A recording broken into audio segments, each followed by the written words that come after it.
Et bienvenue chers auditeurs pour ce nouvel épisode du podcast Cultiver l'harmonie. Ici Adrien, votre thérapeute relationnel en direct du jardin du papa, du padre, dans le sud de la France. Aujourd'hui, un épisode très intéressant qui je pense va en émoustiller plus d'un, va intéresser plus d'un. J'ai eu beaucoup de retours justement quand j'ai abordé ce sujet sur mon compte Instagram, Adrien Homme Harmonie. N'hésitez pas à me suivre si vous voulez en apprendre plus sur mon travail, mes accompagnements, etc. Et aujourd'hui, nous allons parler des gens manipulateurs. On va comprendre un peu les enjeux derrière. Est-ce que ce sont vraiment des gens nocifs pour la relation? À quel point, en fait, on est tous, à plus ou moins degré, des manipulateurs? Et qu'est-ce qu'on peut faire face à ça concrètement? Et vous allez voir que ça peut être très délicat, parfois, de s'en sortir face à ce genre de personnes. Alors avant de commencer, je vous invite énormément, vraiment, à aller écouter mon épisode sur la blessure de trahison. Il me semble que le titre, c'est Comment guérir sa blessure de trahison. Car on va énormément revenir sur le pourquoi et le comment de cette blessure par rapport à la manipulation. On va évidemment utiliser uniquement des exemples liés à des relations de couple. Je ne vais pas parler de manipulation entre amis, etc. Je parle vraiment de relations de couple ici, parce que c'est mon credo. Et évidemment, la blessure de trahison, comprendre la blessure de trahison et ses enjeux est essentiel. Pourquoi c'est essentiel? Parce que c'est une blessure que tout le monde a et qui est réveillée uniquement avec les gens du sexe opposé. Donc, pour les hommes, ça sera avec les femmes. Pour les femmes, ça sera avec les hommes. Si vous êtes dans le cadre d'une homosexualité, vous êtes un homme et vous êtes avec un homme, la blessure sera évidemment réveillée, même si cet homme n'est pas une femme. C'est vraiment un cas à part, là, par contre, pour les couples homosexuels. On va dire que dans la relation amoureuse, la blessure est en place. Voilà. Sinon, quand c'est en amitié, etc., c'est une autre blessure, mais ce n'est pas le sujet. Nous, on se concentre uniquement aujourd'hui sur la blessure de trahison et notamment par rapport quel est en fait le lien avec les gens qui sont dans la manipulation. Pour vous faire un bref résumé, la blessure de trahison, comme je vous l'ai dit, c'est une blessure que tout le monde a. Et cette blessure, lorsqu'elle est activée, on va porter un masque. Ce masque, il se divise en deux catégories, le masque du contrôlant sournois et le masque du contrôlant agressif. Alors là, j'entends déjà des gens qui me disent « Oh, moi, je ne porte pas de masque de contrôlant, je ne contrôle pas mon partenaire. » Je suis dans le regret de te dire que tu as faux. Que les gens qui pensent ça ont faux. On contrôle d'une quelconque manière, à chaque instant, on essaye de contrôler notre partenaire lorsque l'on est blessé. Que ce soit d'une manière agressive, en l'accusant, en le taclant. Imaginons, on prend l'exemple d'un homme qui est jaloux parce que sa femme parle à un autre homme. Ça va être le premier à l'insulter, à lui dire que c'est une traînée, qu'elle en a rien à faire de la relation, qu'elle est irrespectueuse, etc. Il va être dans l'accusation avec agressivité, avec intensité et colère. Le contrôlant sournois, lui, il va être plus dans la manipulation, et c'est pour ça qu'on va faire le lien après derrière, plus dans le « je vais te faire culpabiliser pour obtenir ce que je veux ». C'est-à-dire, regarde ce que tu me fais vivre, tu t'en fous de mes sentiments, tu réveilles des insécurités, tu as un problème dans le couple, etc., etc., etc. Alors, vous l'avez entendu il y a quelques secondes, pour obtenir ce qu'il veut. C'est ça en fait. Quand on est blessé dans notre blessure de trahison, quand elle est réveillée, c'est parce qu'on considère que l'autre ne nous a pas considérés, ne nous a pas reconnus, on n'est pas important pour lui, il ne nous aime pas, sinon il ne nous ferait pas ça. Et ça peut être tout et n'importe quoi qui vient réveiller notre blessure, qui vient à l'encontre de notre vision peut-être du couple, de nos règles de vie, etc. Et donc quand cette blessure elle est activée, le seul moyen que l'ego a pour pouvoir se défendre, parce qu'en réalité ils veulent nous protéger, ils veulent nous empêcher d'être trahis, de nous sentir trahis ou rejetés par l'autre, trompés, etc., eh bien, il va porter un des deux masques pour contrôler l'autre. En contrôlant l'autre, l'ego a l'illusion que si je fais culpabiliser ma compagne parce qu'elle a parlé avec un mec, eh bien, elle va plus le refaire. Je la contrôle, elle ne le refait plus. J'ai l'illusion que je ne vais pas être trahi, que tout va bien se passer, sauf que ça ne s'arrête jamais là, en fait. C'est une quête un peu infinie, et peu importe, même si la personne le fait exprès ou pas, il y a forcément un moment donné où je vais me sentir trahi. C'est un bref résumé, mais je vous invite à écouter mon épisode qui est un peu plus complet là-dessus. Mais il fallait que je vous le reprécise pour ceux qui n'avaient pas découvert ce premier épisode et qui étaient un peu novices vis-à-vis de cette blessure-là. Parce qu'on va pouvoir maintenant faire le lien avec cette idée de manipulation. Quelqu'un, lorsque vous êtes en couple, lorsque vous sentez que la personne essaye de jouer de la manipulation, dans le mensonge, dans la modification de certains termes, de certains événements, etc., tout ça, c'est pour apporter du crédit à son propos et pour arriver à mieux manipuler, pour avoir raison, pour ne pas se mettre la faute sur l'autre comme ça. Ben non, c'est pas ma faute, je suis quelqu'un de bien, je suis quelqu'un de... C'est moi la personne saine dans la relation. Et évidemment, la personne qui est dans la manipulation est portée à avoir un énorme masque de contrôlant sournois. Tout va être utile pour essayer de faire culpabiliser l'autre, pour le manipuler, obtenir ce que l'on souhaite de la plus sournoise des manières. Alors, ce qui est délicat dans un premier temps, c'est qu'il faut comprendre qu'une personne qui est dans un contrôlant agressif, ça va être plus facile à déceler qu'une personne qui est dans le contrôlant sournois. Le contrôlant agressif, c'est facile à voir. Il pète les plombs, il se met en colère, il est agressif. La personne qui subit le voit. Et généralement, c'est quand même assez comment dire, fréquent que la personne qui est dans ce schéma-là, elle le voit aussi, elle en prend conscience. Parce qu'elle voit bien qu'elle s'énerve contre l'autre. Même si elle va justifier ses actes, attention. Et le souci, c'est que le contrôlant sournois, lui, c'est beaucoup plus difficile à déceler, mais surtout, beaucoup plus difficile à déceler pour l'autre. Parce que celui qui vous manipule et qui est dans son masque de contrôlant sournois, jamais il arrivera. Ça demande un travail assez fou et un peu de porter ses cojones, comme on dit, pour être capable de se dire, mais en fait, ouais, là, je vois que j'ai essayé de te contrôler, j'ai essayé de culpabiliser un peu, de te faire culpabiliser parce que j'avais peur que tu me trahisses, etc. Il y a très peu de gens qui arrivent à faire ça. Et quand vous y arrivez, je peux vous assurer que vous avez gagné un step incroyable dans votre résolution de conflits, etc. Honnêtement, déjà d'arriver à faire ça, ça prouve que vous avez une grande force en vous et une estime de vous qui est importante. Parce que vous êtes capable d'assumer que vous avez eu ce comportement-là, ce qui ne va pas, qu'il soit nocif ou pas, c'est pas grave, c'est juste d'assumer que vous avez eu ce comportement-là, vous en assumez les conséquences et c'est en prenant conscience de ce genre de comportement qu'on peut après s'en libérer. Mais le contrôlant sournois a énormément de mal à faire ça.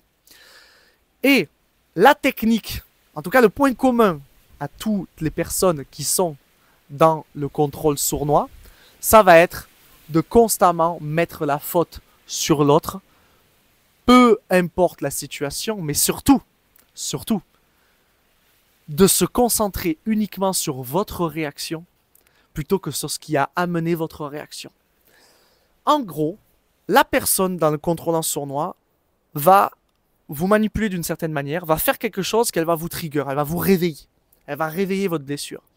Elle réveille votre blessure et généralement, il n'y a pas de hasard. Hein. Les gens qui sont avec des sournois sont souvent avec des agressifs. On dirait que c'est fait exprès. Parce que les sournois ne se mettent jamais en colère.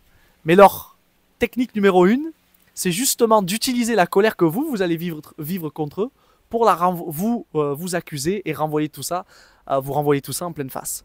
Donc qu'est-ce qui va se passer? La personne vous trigger, vous commencez à vous énerver, vous l'accusez, etc.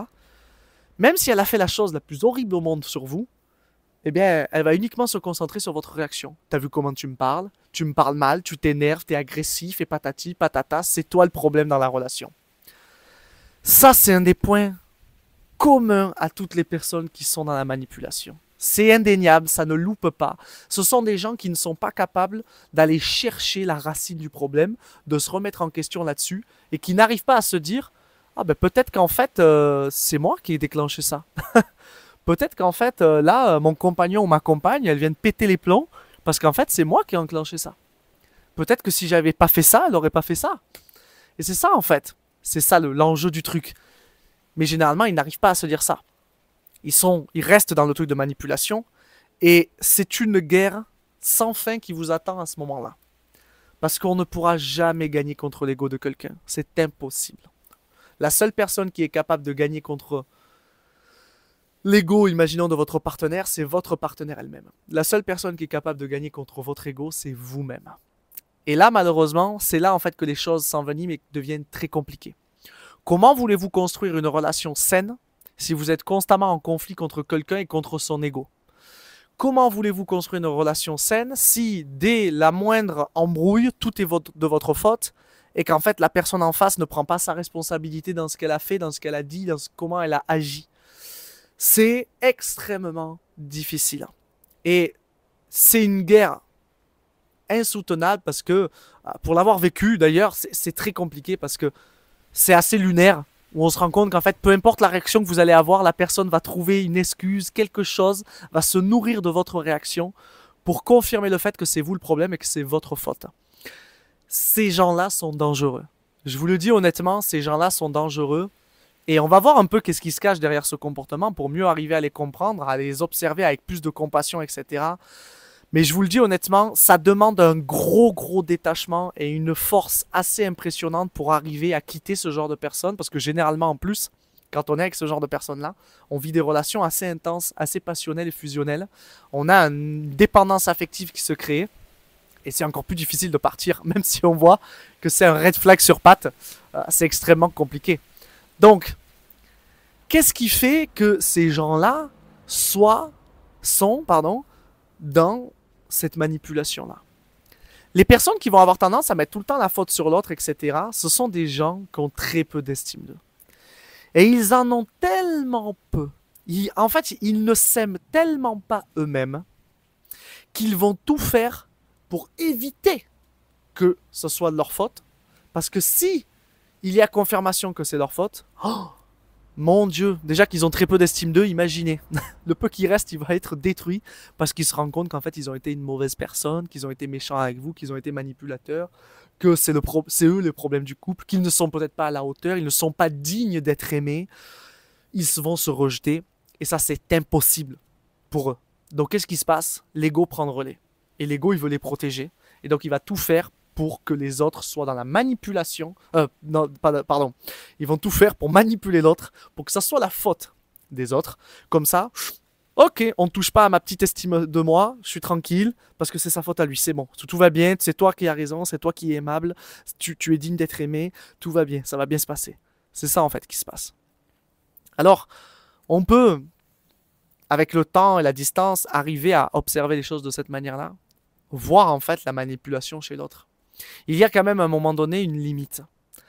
Ça veut dire qu'on peut faire le miroir, on peut arriver à observer tout ça, mais il y a un moment donné où on arrivera forcément à une limite si on se rend compte qu'il n'y a rien qui évolue et que ça reste constamment la même chose. Parce que ce qu'il faut bien comprendre, c'est que ça monte en intensité. Au plus vous allez vous écraser, au plus l'autre va l'utiliser, cette manipulation. Au plus vous allez rester avec la personne et au plus elle va utiliser de plus en plus d'arguments et de techniques de manipulation pour arriver à avoir raison. C'est une guerre sans fin. Pendant 1 an et demi, j'ai vécu ça.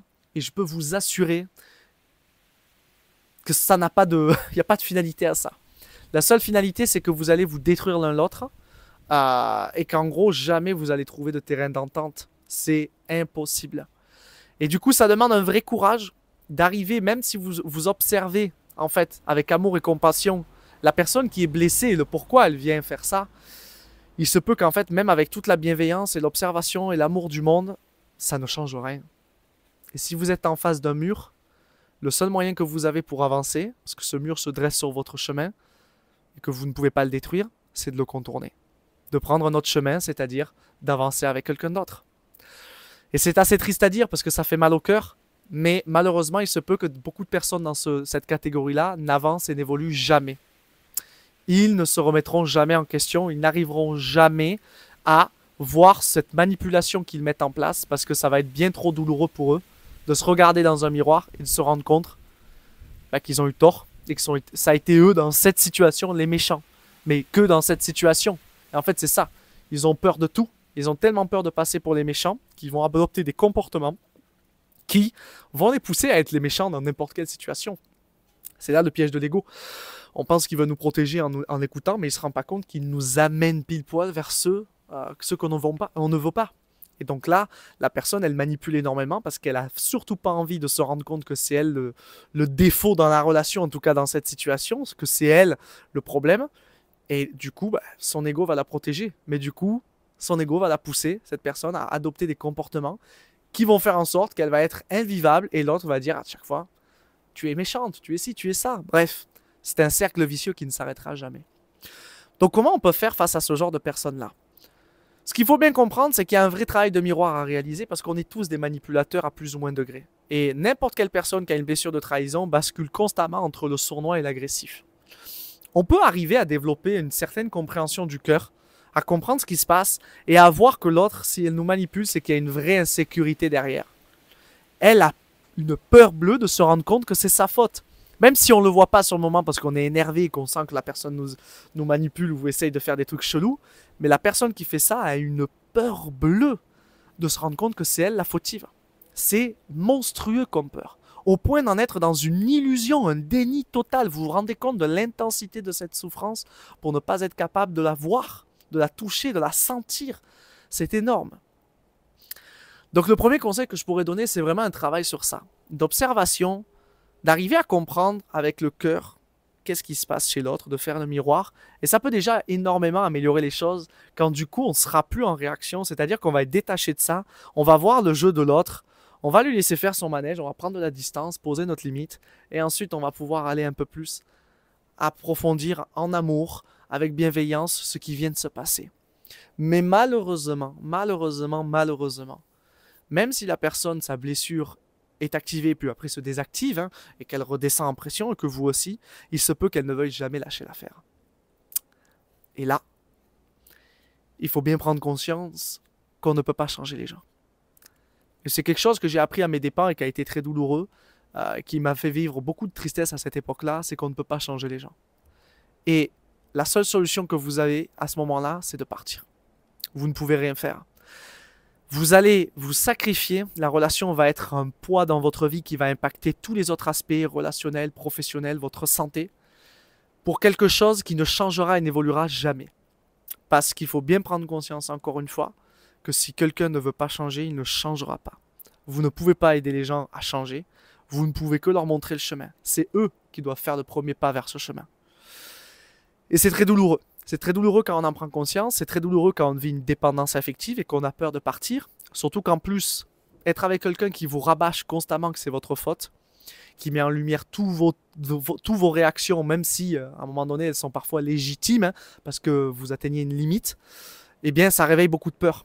Ça réveille beaucoup de peur également, parce que vous allez vous dire, mais en fait peut-être qu'elle a raison, peut-être que je ne suis pas aimable, peut-être que je suis rien, en fait je ne suis pas à la hauteur. Comment je vais faire si je la quitte pour trouver quelqu'un d'autre? La personne que j'aime actuellement me dit ça. Elle a peut-être raison, en fait, je vais peut-être jamais pouvoir trouver quelqu'un d'autre. Je vais être seul, je vais être triste. Et puis j'ai de l'espoir, je crois en nous. On a peut-être un enfant, on s'est peut-être marié, etc. Tout ça là, ce sont des peurs qui viennent réveiller encore plus cette dépendance affective. Et j'ai fait un épisode là-dessus qui s'appelait Comment lâcher ton ex, comment se libérer de ton ex ou quelque chose comme ça. Bref, vous pouvez aller l'écouter évidemment. Je parle de dépendance affective là-dessus. Et ça, c'est une autre étape qu'il faut arriver à franchir également et qui est essentielle parce que on ne peut rien faire pour ces gens-là. C'est triste, c'est assez, triste, ouais, assez dommage, mais malheureusement, on ne pourra jamais rien faire. Et au plus tôt vous vous en rendrez compte, au plus tôt vous pourrez avancer. Mais le seul moment où je conseillerais à quelqu'un de passer à l'action, c'est-à-dire de partir, etc., c'est vraiment si vous avez été capable de faire un gros travail sur vous-même, de remise en question de votre responsabilité dans cette situation-là, si vous avez été capable de faire un gros travail de miroir, de comprendre l'autre, pourquoi il réagit comme ça, d'essayer de nouvelles approches au moment où il y a des conflits, etc., d'aller consulter en thérapie, parce que évidemment des fois les thérapies comme ça de couple peuvent aider justement certaines personnes dans ce cadre-là à se remettre en question et à arriver à voir quel comportement nocif elles ont. Et au bout de tout ça, si déjà là vous avez fait tout ça et que vous voyez qu'il n'y a pas d'évolution, que c'est toujours la même chose, c'est qu'il est grand temps de passer à autre chose. Et il faut bien prendre conscience que cette relation ne vous apportera que du négatif dans votre vie. Et comme je vous l'ai dit, de par ma propre expérience, je pense qu'un jour je ferai un épisode là-dessus, je l'ai vécu. Et à partir du moment où j'ai réussi à m'aligner et partir, il s'est passé tellement de belles choses dans ma vie. Juste après, c'était incroyable. C'était comme si, en fait, depuis tout ce temps, je tirais avec une fronde, là. Je bandais l'arc, là. Et la flèche, elle attendait de partir. Et tant que je quittais pas cette personne, ça partait pas. Et au moment où j'ai lâché, la flèche est partie tellement loin que j'ai évolué sur tellement de points. Au niveau professionnel, il y a eu des expériences incroyables. Au niveau de ma santé, qui allait beaucoup mieux. Tellement de choses qui se sont débloquées. Parce que vous vous enlevez des pattes un venin. Et ce venin, dans aucune vie, dans aucun univers, aucune matrice, vous n'aurez pu trouver un remède. On est 100% responsable de ce qui se passe dans un couple. Un homme est 100% responsable de ce qui se passe dans son couple. Une femme est 100% responsable de ce qui se passe dans son couple. Et on est deux. À un moment donné, lorsqu'il y en a un des deux qui commence à tirer en arrière le couple, ça commence à être très compliqué. Et plus vous avancez, et plus vous allez vous en rendre compte, plus ça va tirailler, parce que vous avancez, l'autre il recule, plus vous allez vous épuiser. Donc vraiment, le meilleur conseil que je peux vous donner, si vous avez fait vraiment tout ce travail-là, il est grand temps de peut-être prendre une décision, parce que rien ne change si rien ne change. Et il se peut évidemment que ces gens-là, malheureusement, n'évoluent jamais.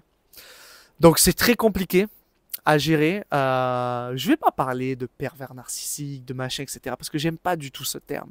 Parce qu'en réalité, une personne qui est dans ce schéma-là, c'est quelqu'un qui est extrêmement blessé. Et le problème, c'est qu'on ne peut pas sauver ces gens-là. On ne peut pas sauver les gens, on peut que se sauver soi-même. Et on est la base du triangle. Si je veux sauver cette personne, le meilleur moyen, c'est que je me sauve moi-même. Et bien souvent, le meilleur moyen de se sauver, c'est justement de se sauver, de partir. Parce que malheureusement, il y a tellement un déni, l'ego est tellement fort chez ces gens-là, parce qu'il veut les protéger, il veut empêcher qu'elles touchent à cette sensation de rejet, de je ne suis pas assez, c'est moi le fautif, etc. Dans la relation, c'est très douloureux, tellement douloureux pour eux, car ils ont très peu d'estime d'eux, que l'ego prend le dessus et que ça en devient invivable. Voilà, une fin pas très glorieuse, pas très positive en soi sur le papier, mais séparation ne veut pas dire à chaque fois négativité, ne veut pas dire drame, ne veut pas dire échec. Bien au contraire, et comme je vous l'ai dit moi dans mon exemple, la séparation a été la meilleure chose qui me soit arrivée.